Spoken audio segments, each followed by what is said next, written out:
നമസ്കാരം. ഇന്ന് ഞാൻ നിങ്ങളോട് ഷെയർ ചെയ്യാൻ പോകുന്ന മനസ്സിൻ്റെ ഒരു കാര്യമാണ് the power of sub conscious mind.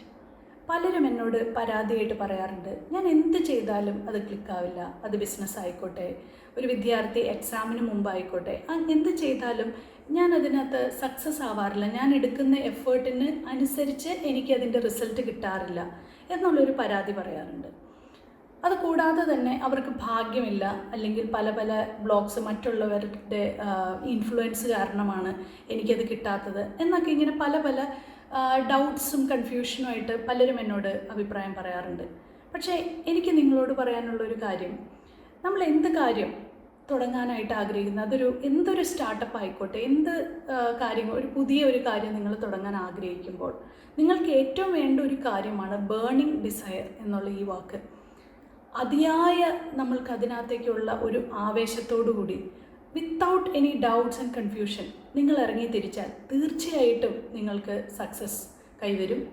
അതുകൂടാതെ നമ്മൾ ഇപ്പം ഇങ്ങനെയൊക്കെ പറഞ്ഞാലും രാത്രി കിടക്കാൻ നേരത്ത് അത് ശരിയാവുമോ, അല്ലെങ്കിൽ അങ്ങനത്തെ ഒരു കാര്യം ചെയ്താൽ ചിലപ്പോൾ ഇങ്ങനെയുള്ള പ്രോബ്ലംസ് വന്നേക്കാം, ഇങ്ങനെ നമ്മൾ തന്നെ അതിൻ്റെ ഒരു നെഗറ്റീവ് സജഷൻസ് കൊടുക്കുന്നത് മൂലം നമ്മളുടെ ഉപബോധ മനസ്സിന് കൺഫ്യൂഷൻ ആവുകയാണ്, ഇത് നടക്കുമോ ഇല്ലയോ എന്ന്. നമ്മുടെ ഉപബോധ മനസ്സിനോട് തന്നെ നമ്മൾ പറയുകയാണ് ഐ ആം കൺഫ്യൂസ്ഡ്.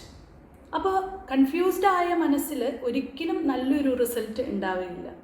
നിങ്ങൾ ഏതൊരു സക്സസ്ഫുൾ പീപ്പിൾ അല്ലെങ്കിൽ ബിസിനസ് മാൻ ആയിക്കോട്ടെ, ഈ ലോകത്തുള്ള ഏറ്റവും ബിസിനസ് ആൾക്കാരുടെ പ്രൊഫൈൽ എടുത്ത് നോക്കിക്കഴിഞ്ഞാൽ നിങ്ങൾക്കൊരു കാര്യം മനസ്സിലാവും, ഈ വ്യക്തികളൊക്കെ വളരെയേറെ ബേണിംഗ് ഡിസയർ ഉള്ളവരായിരുന്നു.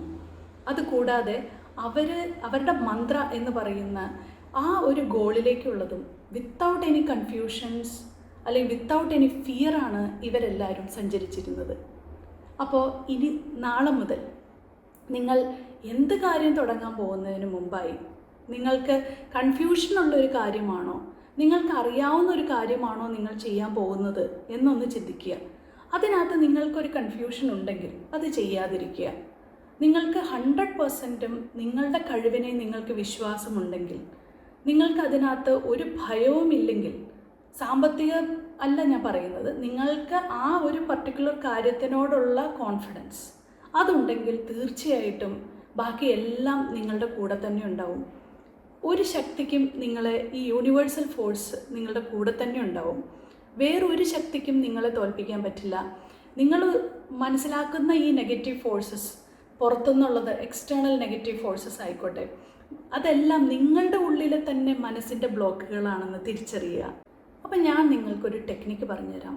എല്ലാവരും രാത്രി കിടക്കാൻ നേരത്ത് നമ്മൾ പോസിറ്റീവായിട്ടുള്ള അഫർമേഷൻസ് നമ്മുടെ മനസ്സിൻ്റെ ഉള്ളിലേക്ക് ഇടുക.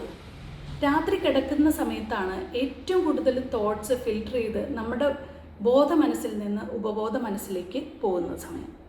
ആ സമയത്ത് നമ്മൾ ചിന്തിക്കുന്ന ചിന്തകൾ കൺഫ്യൂസ്ഡ് ആണെങ്കിൽ നാളെ സംഭവിക്കാൻ പോകുന്നതെല്ലാം കൺഫ്യൂസ്ഡും വളരെ ഡൗട്ട്ഫുള്ളുമായിരിക്കും. അതേസമയം നിങ്ങൾ വളരെ 100% കോൺഫിഡൻസോടു കൂടി എന്ത് ചിന്തിച്ചുവോ അതുപോലെ തന്നെയായിരിക്കും നിങ്ങളുടെ ഒരു നാളെ. അപ്പോൾ ഇതൊന്ന് പ്രാക്ടീസ് ചെയ്യുക. നല്ല ചിന്തകൾ കൾച്ചർ ചെയ്യുക. അത് നിങ്ങളുടെ മനസ്സിലേക്ക് ഇട്ടുകൊടുത്തുകൊണ്ട് നല്ലൊരു ഉറക്കം നിങ്ങൾക്ക് കിട്ടട്ടെ. ഇതെല്ലാ ദിവസവും പ്രാക്ടീസ് ചെയ്ത് നിങ്ങളുടെ സക്സസ് നിങ്ങൾ തന്നെ തിരിച്ചറിയുക. നമസ്കാരം.